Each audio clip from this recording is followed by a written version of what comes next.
So how did you wake up this morning? Oh my goodness. I woke up heavy-hearted, and I woke up kind of panicked because it's a really, really full day and my mind is spinning. I'm shocked that I slept, but I did. But I woke up with this barrage of things that I need to do, and it didn't feel very good. Yeah. Close to Jesus? N Who? Like, no, no, we started talking, and you looked at me and went, like, "What's going on?" I said, "I need me some Jesus. I gotta go." Yeah. And what about you? How did you wake up? I don't like how I've been waking up. Mm. I woke up wondering, because of my feelings and all that was going on, am I a Christian? Like, do I believe anymore? Oh, that's the worst. Oh, it's horrible. Friends, welcome back to the Wild at Heart podcast here in the week of February 28th. And that experience, I mean, everybody's got that, right? Everybody wakes up, on the wrong side of the Right, bed. and I think it's good to say it out loud, like, actually, that's part of the human condition. It is. Yeah. It is. However, the things that we have been experiencing, the thing that I was describing this morning, there are forces in the world right now that are making it very difficult to stay connected to Jesus Yes. and to feel that you are, to experience that you are. And after prayer this morning, how are you? I'm back. You are back. I can see it in your countenance. I'm good. Yes. And after prayer, and I love my morning prayers. I love it, but it's intentional. Like, it takes focus and intentionality. I had to do a lot of dialing in. I realized that's not me. That feeling, either of overwhelmed, or the feeling of just like a blankness spiritually, Mhm. that especially right now in this hour, the feeling of, gosh, do I believe? And where is God? And the pulling away of the heart. These are the forces we've been talking about in the last year on this podcast. That's what you mean by that's not me. That's not me. Mm. That's not you. Yeah. That's not true of us, friends, all of us. It isn't. There are dark forces in the world that are really trying to come over the heart and the faith and the emotions and the thoughts of the friends of God. Yes, there are. And that's why we've been talking so much about strength Yeah. and oil and the presence of God and tapping in, finding Christ within you, and drawing upon.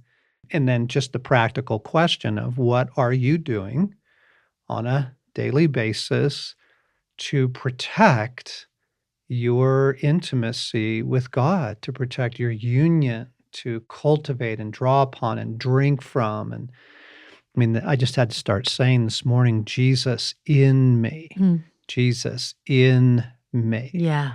And I had to start loving him. I love you. Even though right now I don't feel like it, Uh-huh. I can feel a whole lot of other things. I can feel like I'm not interested, like I want to just go eat breakfast. I can feel irritated, disappointed, Yeah. maybe even a little resentful Uh-huh. of Jesus, and go, Mm. no, that's not true. That's actually, I'm not giving my heart to that. And through the intentionality, finding him again, finding the strength.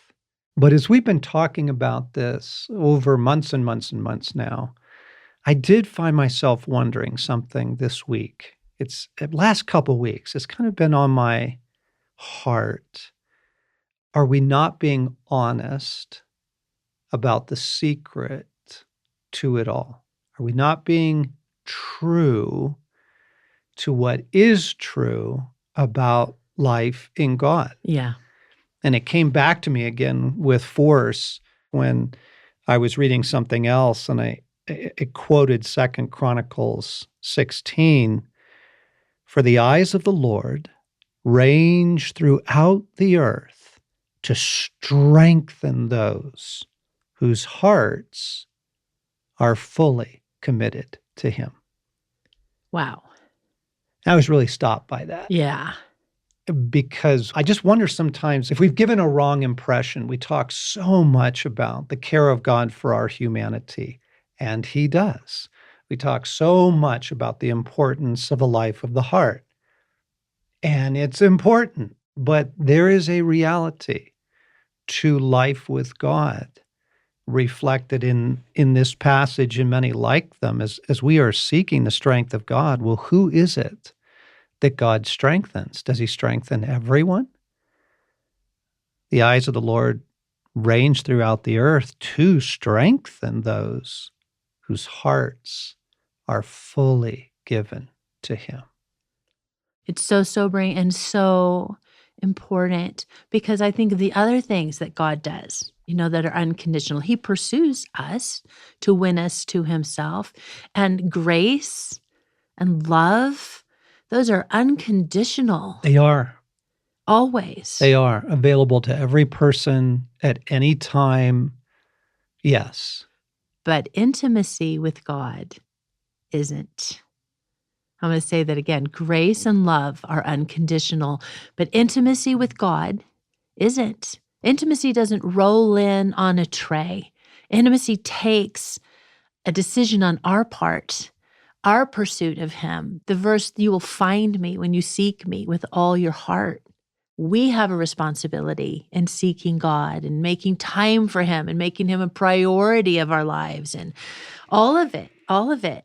Gang, this is really important. And we just have to put this out there and be honest about it. The love of God and the grace of God are unconditional, but the help of God, Eek. the blessings of God, deeper life in God, and all the riches of friendship with God, all the treasures of his kingdom are actually not unconditional. He reserves those for those who seek him with their whole heart. And gang, before you get your hackles up on this, this to be true in your own relationships. Right. Okay, so just think about your heart and how you respond to a friend who keeps promising to meet you for coffee, but then they text you at the last minute and say, I'm so sorry, something's come up. I've got to run my mom to the doctor. And there's usually reasons. Yeah, valid reasons. Or the friend that you keep inviting, to go backpacking with you, or, hey, I really want to show you this beautiful beach that's a kind of a favorite spot of mine. Do you want to take a 3-day trip and just spend some time together? And they're like, oh, maybe next summer. Yeah, and if that goes on more than once or twice or 3 times, do you keep inviting them? You don't. Mm-mm. You don't. And when you finally do get together and they say, how are you? And in your heart, you're like, no way. You don't get access to me. Where have you been? Right. Okay, so this is so true to human nature. Just think of your own heart, friends. Yeah, and this isn't a bad thing. This isn't just, I'm going to be self-protective. This is the way we are created. Right. Intimacy, the pearls of your heart, they're not just cast about, right? Exactly. The people who get the treasure of your friendship, the people who get the deep things of your heart are few and far between. Yeah. And they're the people who recognize it for the treasure it is. Yeah. So that when you're with that person and they say, how are you? You're right there. You are so comfortable to open kind of the treasure house of your soul and your heart to them because for one thing, they treat it as treasure. Right. They pursue you. Yes. They're intentional about it. They've conveyed that you matter to them. And I know there's always a reason, the text that comes, I'm so sorry, I'm not feeling well today. I'm so sorry. But 3 or 4 times of that. Yep. Sorry. Sorry. I can feel my heart right now. Just nope, and they swing back around and they want to, hey, let's go out to dinner. Or, hey, and they want to act like you can just pick up where you left off.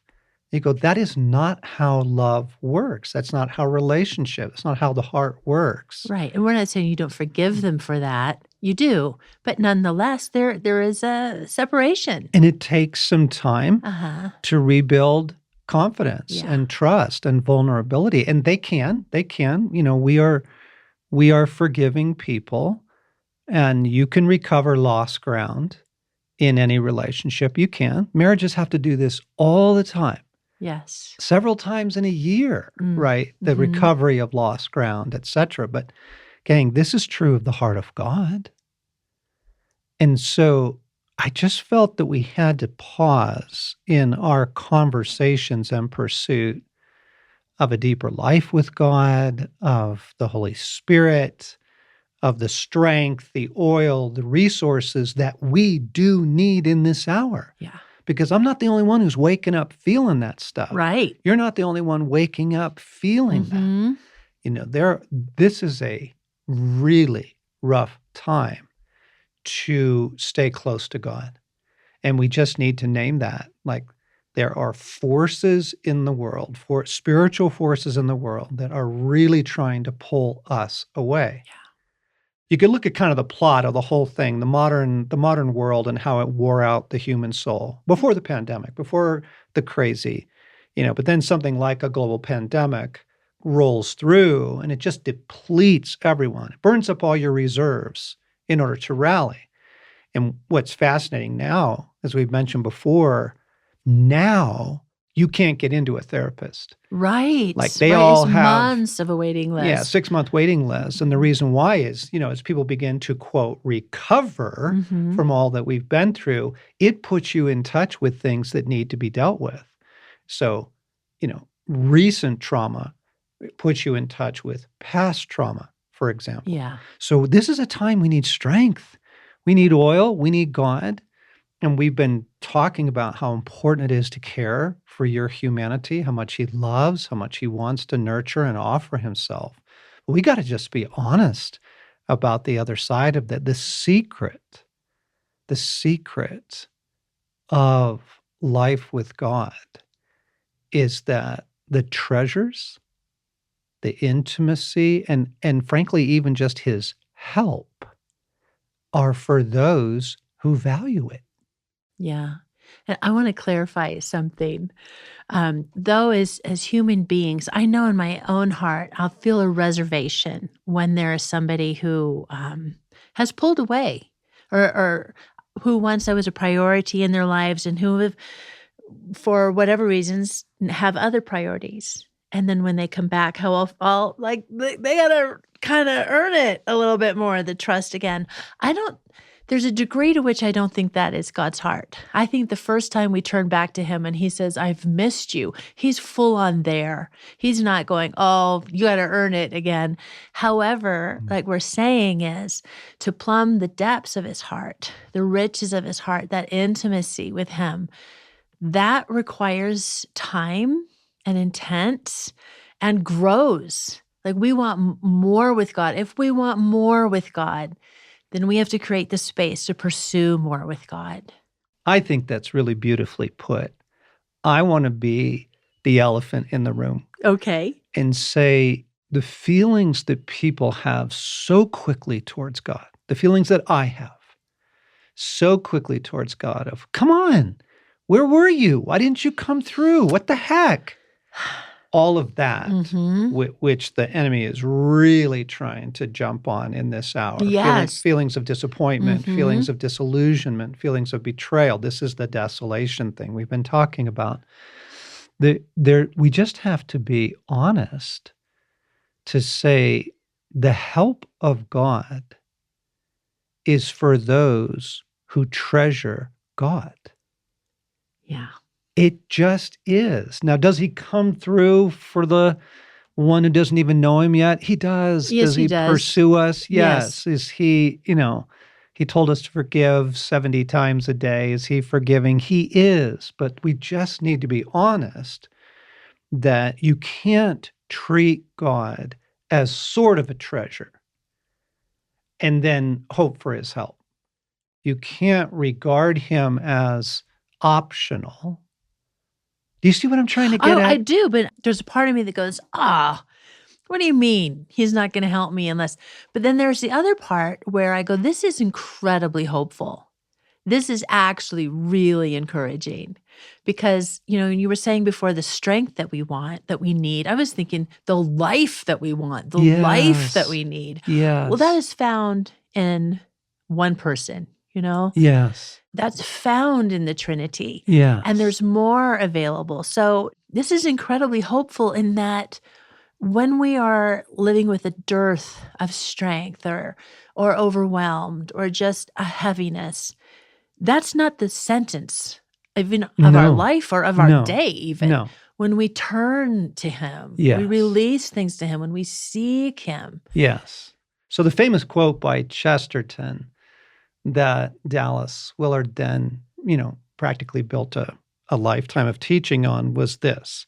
Chesterton said, Christianity has not been tried and found lacking. It has been found difficult and left untried. Mic drop. Whoa. Right? I mean, Yes. there is just a truth Yes. to you can't treat God casually and hope for phenomenal results. Boom. There you go. Okay. So in an hour where we are weary, depleted, overwhelmed, harassed, or maybe doing great, maybe cruising along and things are great right now, there are dark forces. There is a pull to this hour. There is such a strong pull There to this is. hour.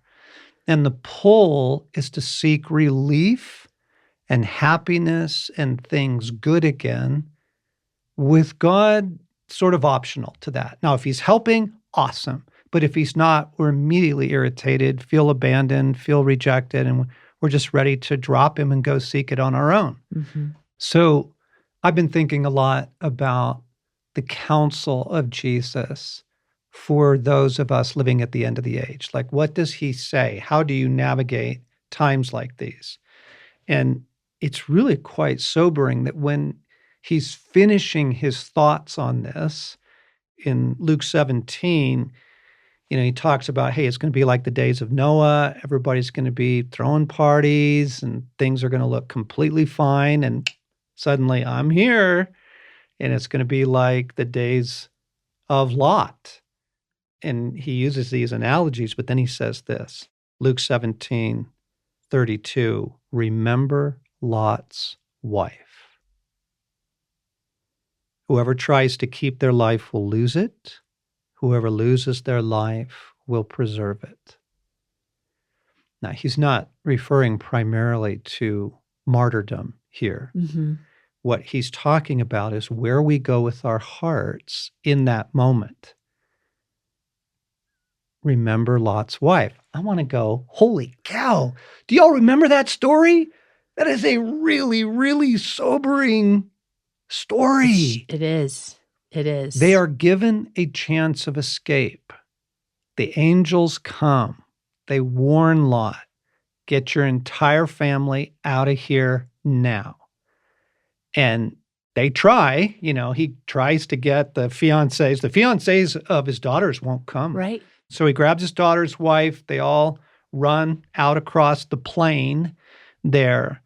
And the judgment comes, and Lot's wife looks back, meaning she turned back in her heart to the things that she loved of this world. And you go, in Sodom? People, do you know what Sodom was like? Like, it was a really dark place. The name of the town literally means demons, right? And the way they treat the angels, you're going, holy cow, the gang rape of newcomers is the culture of this place. Like, this is a really dark culture, a violent, dangerous, pagan, evil culture. But there was wealth. And there was the arts. Right. There was other great stuff that you would just turn your face away from the evil to enjoy the benefits of living in this fortified capital where there's all this other stuff It going was the on. capital of the region for 1,500 years. Yeah, this was no small city we're talking about here. This is a place of abundance and agricultural plenty. The plain around Sodom is verdant. It's lush. So they're enjoying all the fruits and the vegetables and the wine harvest. And it's a place that had the arts. It was Nordstrom's. It was, Amazon. It was life completely apart from God, Yes. finding all your pleasures in Yeah. these worldly things, and then untold evil. Actually, let's go back and retell the story for a moment, because there are some things in this that I don't think our listeners know and would be really, really helpful to hear. Our son Blaine has been researching a lot of history on some of the biblical stories. He's writing a book retelling some of these stories, and he actually wrote a piece on Lot's wife. Let me read it. Dawn was near in the valley of Sodom, and the wind was in the hills. A red line marked the horizon, and the valley was black. Lot ran on bleeding feet. He gripped his daughter's hands. They were wet with sweat. Lot's whole chest burned. He felt one daughter trip. "Don't stop," he gasped. He turned and hoisted her. "Don't look back," he said. "Hurry," he called to his wife. "The sun!" The angels had arrived in the evening. Lot saw them first, appearing from the plain, with long shadows in front of them. Tall and lordly they seemed, with faces of judgment. There was no mistaking what they were. Lot ran to greet them and bowed. "Please," he begged, "my lords, come into my house." There was no other safe place. The angels declined. Lot argued, beseeched. The angels agreed. So Lot led them back by secret ways through the city of Sodom. Sodom. What a place it was. The name means devastation. That's what it meant, to burn, or demons. An older Akkadian, and it did live up to the name, together with its sister city Gomorrah, binding, it cast a long black shadow on the valley beyond. The streets were dangerous, and the things Lot had seen, well, he did not speak of them. Not that he disliked it. He chose to live there. Twice, the second time after being captured by a foreign king. There was so much to eat and so many fine things to wear and all the things that a wealthy city could offer. "This is it," he said. He pointed at a mud brick house and pushed the angels through the door. "Sit down," he urged. He kicked some dirt off the rug. "Eat." He wrung his hands and looked for his wife. He shut the windows then and barred the door. But someone had already seen, and the word went out. Lot had visitors, with faces like gods, and the men of the city formed a mob and came to the door. They called to Lot to hand over the angels. Lot refused. He offered his daughters. There was a fight at the door, and then one angel raised an arm and struck the whole crowd blind. He drew Lot inside. Lot blinked until he saw the angel's face. "Lot," the angel said, "is there anyone else you need to get out? Any family?" He searched Lot's face. "We're here to destroy the town," he said. How strange his face had looked, how stern and sure and unmistakably right, how unlike a human face. Lot shook himself. "My daughters are engaged," he stammered.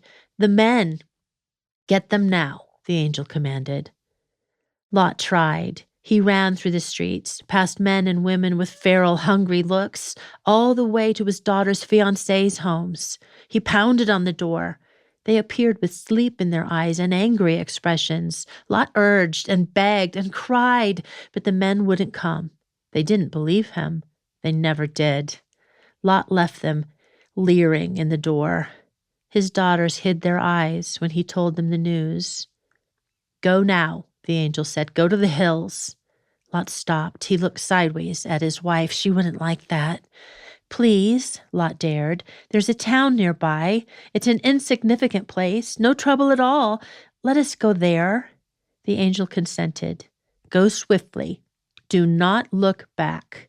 I cannot do anything until you are away. Flee," the angel said. And so Lot ran. He left the town and the things he had seen, the pride and death and vanity. He ran headlong into the desert with his family behind him. He ran up the road and then out to the plain with fatigue in his eyes and his feet raising dust. Not much further, he rasped over and over again. We're almost there.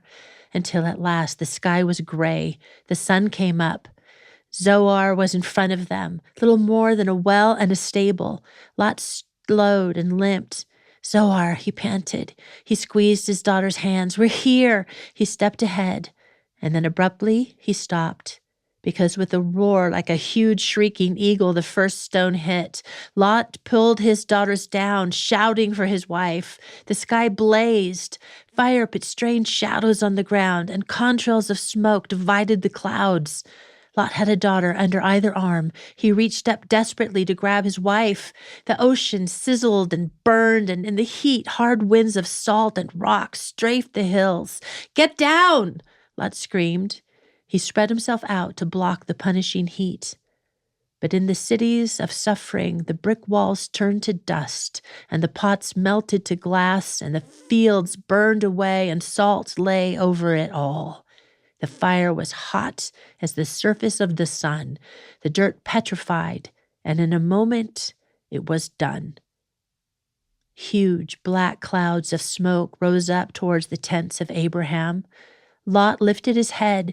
He turned, and suddenly his face was still. There was his wife, with her hands outstretched, but not to him, to Sodom. Lot stood. His wife was hard and still and white as bone. Lot touched her arm. It crumbled away. Salt, because she had looked back. But the word is so much more than that. She gave her attention to the place. She regarded the place. She depended on the place. And so she became a netzib, a pillar, but literally a prefect, a garrison, an officer of the dead watching over the dead. Well, I don't think we have ever said anything as heavy as that, ever, on the Wild at Heart podcast. But it is the story, nonetheless, that Jesus says, please don't. Please don't look back. Don't be divided-hearted in this hour. Don't look back. Look at me. Look to me.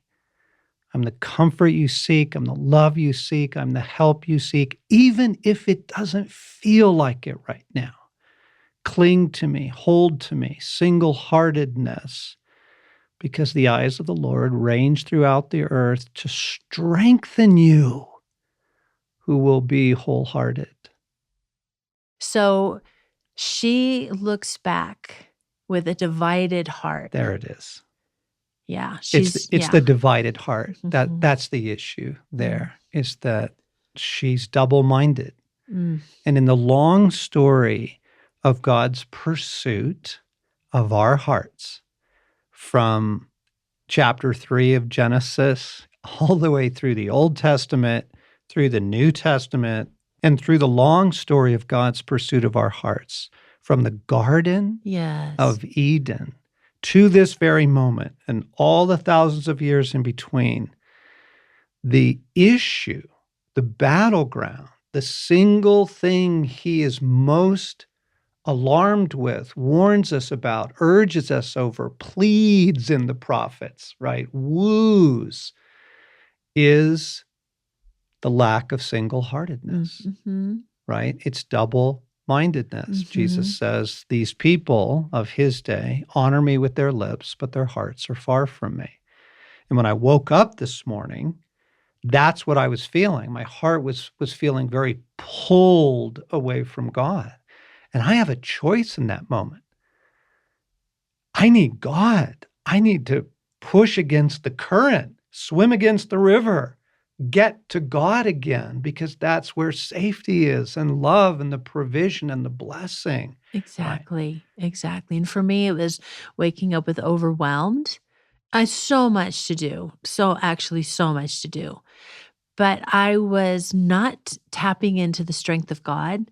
It wasn't until I came away and fixed my attention on who our God is, Jehovah Jireh, the provider, this God of abundance, in whom He's who I want. I mean, even if my lists don't get finished, but I live this life today in union with Him, it's a good day. Yes. Yeah.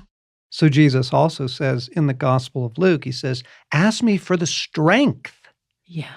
to escape the pull Whew. of this hour. Mm-hmm. Okay. So the pull of the hour is to seek relief and joy and stability again without God. We love God. It's not like blasphemy and, you're going to get a tattoo, I hate Jesus on my forehead.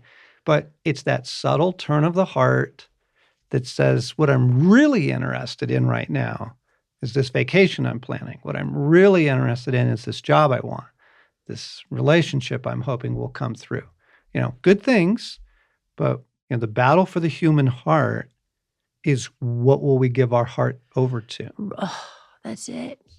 And even as you say, John, about the looking toward what will bring me life, I'm aware that in my own life, I've been doing Lot's wife. I've been looking back to, remember then, or, remember when the kids were little and life was simpler, or, just. Or remember that great trip we had as a family? Can we get that back? Can we? And I start thinking, how can we get that back? Right. And here's where God has me in this, is not saying that these longings are bad. They are fabulous, and I remember them and I treasure them. And I am hopeful. I'm looking forward to creating some new joys and memories. But the thing is, the core of it isn't that I find my life here. They all speak of a deeper longing of my life with God. Yes. In whom all these things are actually met. He's my home. Yes. He's the only one that's going to satisfy Yes. these deep longings. He is connection, and He is beauty, and He loves intimacy and intimacy with others. So it's like this disentangling of here, or what I can arrange, and trusting God. It's really true. It is the shepherding of our hearts in a very difficult hour back to single-heartedness. We have been given the beauty and the opportunity, the responsibility and the high charge to shepherd our own hearts. And in this hour, with the pull, I want a bottle of wine and Netflix. I want a 3-week vacation in Hawaii. I just want life to be good. Right? And if God's helping, awesome, I believe. But if He doesn't seem to be helping, wow, I can go to unbelief in a moment. These strong forces, the pull right now, the pull of the world. I don't think it's ever been more clear. What was the passage you were quoting this morning about friendship with the world? This is, talk about sobering.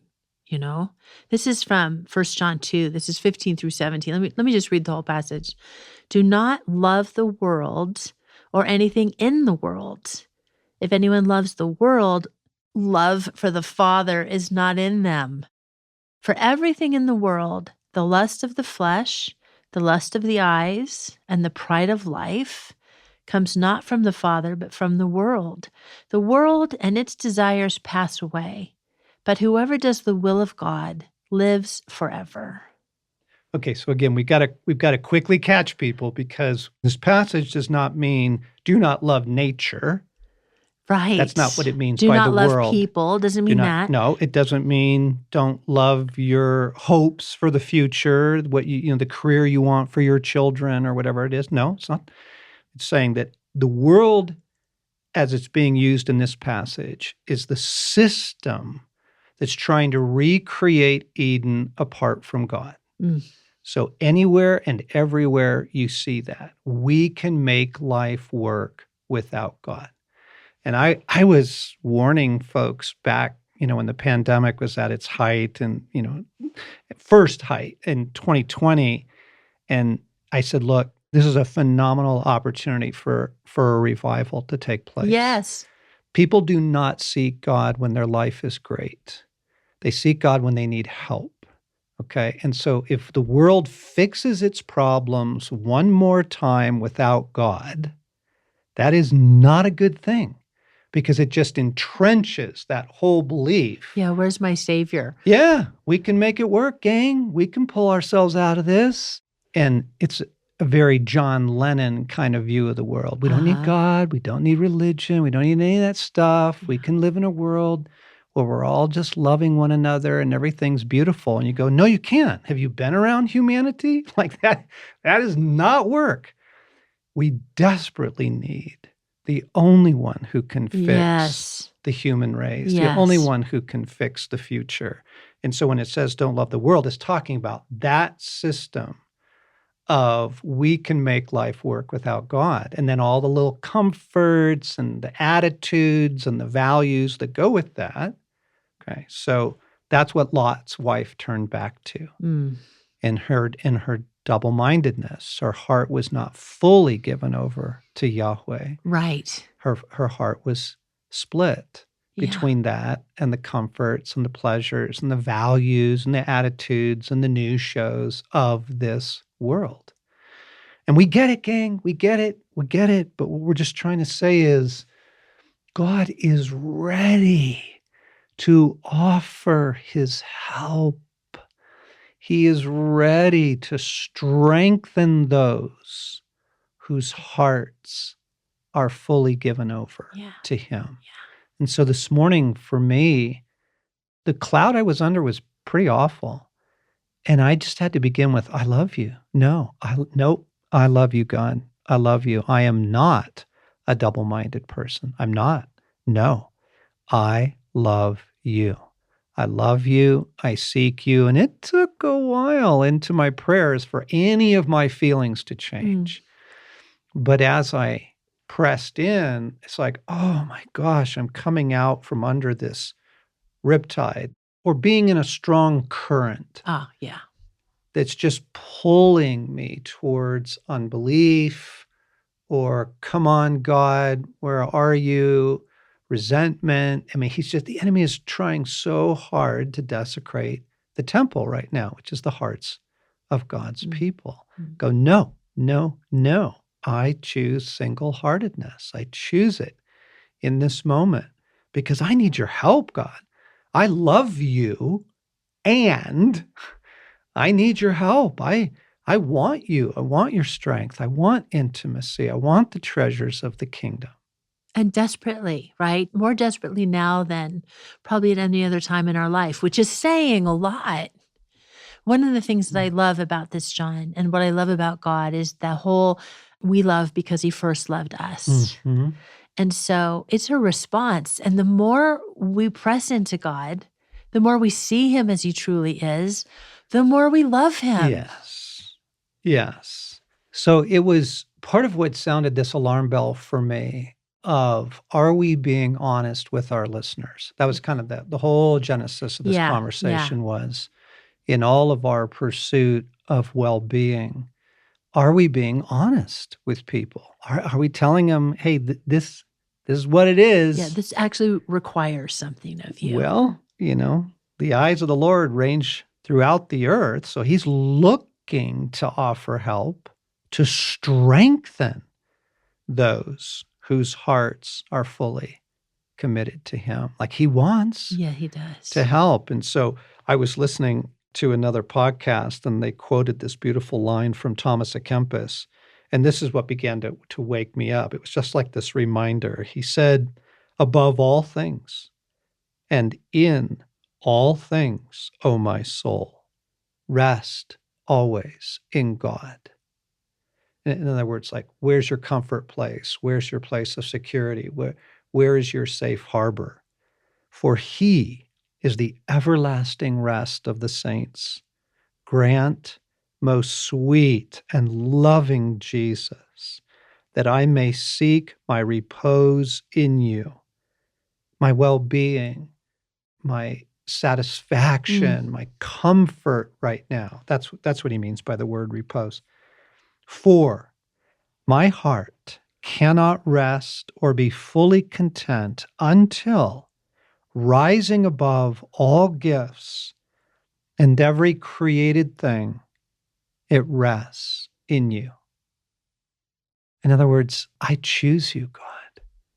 I choose you above all things. And I think about part of what Lot's wife was struggling with was loss, Yeah. right? She was losing the life that she had known. Mm-hmm. And to say, whatever may come, I choose you above all things. I do pray for your help with this job. I do pray for this new relationship. I would love to get to the ocean this year, Lord. Of course, those are all good things, but I choose you. What does he say? Rising above all gifts and every created thing. I choose you. And that's the secret, friends. We just have to be frank about that, right? God says, draw near to me, and I will draw near to you.